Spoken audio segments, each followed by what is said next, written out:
संसाधन नियोजन।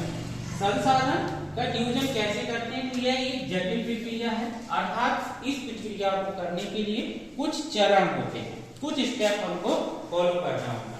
सबसे पहला जो चरण है हमारा वो है देश के विभिन्न प्रदेशों में संसाधनों की पहचान करना। अर्थात सबसे पहले हमें ये पता होना चाहिए कि किस क्षेत्र में कहां पर हमारे संसाधन उपलब्ध हैं। तो इसके लिए हमें जरूरत होती है सर्वेक्षण कराने की।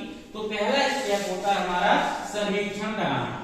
जब हम सर्वेक्षण करा लेंगे तो दूसरा स्टेप आएगा कि सर्वेक्षण के बाद एक मानचित्र को तैयार करेंगे, और जब मानचित्र तैयार हो जाएगा तो संसाधनों का गुणात्मक, अर्थात जो हमें संसाधन मिला है उसकी क्वालिटी कैसी है, किस प्रकार का है। कोयला जैसे एंथ्रेसाइट कोयला है, बिटुमिनस है, तो उसकी हमें क्वालिटी पता चलती है। इसी प्रकार हम उसकी क्वालिटी, दूसरा हम उसकी मात्रात्मक, अर्थात कितनी मात्रा में वो हमें उपलब्ध होगा।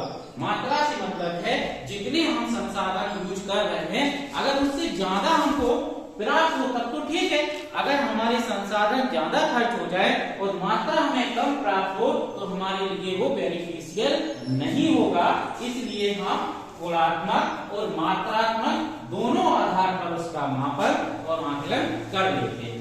फिर तीसरा स्टेप होता है हमारा कि जो संसाधन विकास योजनाएं हैं उनको मूर्त रूप देने के लिए हम लोग टेक्नोलॉजी, प्रौद्योगिकी जो शब्द है इसका अर्थ होता है टेक्नोलॉजी। अर्थात जब हमें संसाधन निकालना तो उसमें किस प्रकार से टेक्नोलॉजी का प्रयोग करेंगे। तो टेक्नोलॉजी और स्किल, कौशल का मतलब होता है स्किल, इसके साथ संस्थागत नियोजन, अर्थात एक जो संस्था होगी, कोई भी कंपनी जो रिसोर्स निकाल सकती है उसको हम देंगे, ताकि उसका काम क्या है, एक ही काम रहेगा कि उसको चीजें निकालना, बाकी सारी प्रौद्योगिकी हमने उसको सर्वेक्षण करके मानचित्र बना के दिया। अब उसको क्या करना है कि संसाधन की मात्रा भी पता है और क्वालिटी पता है। अब हम एक संस्था को काम सौंप देंगे कि आपको इस संसाधन को यहाँ से निकालना है। जिस प्रकार से हम लोग घर बनाते हैं तो इंजीनियर से अपने घर का स्ट्रक्चर बनवा लेते हैं, फिर कारीगर को काम देते हैं, कारीगर को काम देते हैं और आपका घर बना देता है। इसी प्रकार ये संसाधन है, संसाधन को चरण देखते हैं, सबसे पहले सर्वेक्षण, फिर उसके बाद मानचित्र तैयार और उसके बाद आकलन कर लेते हैं संसाधनों का।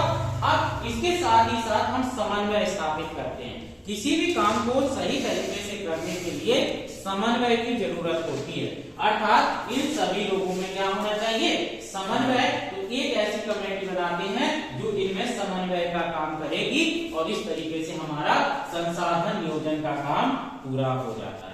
ठीक है।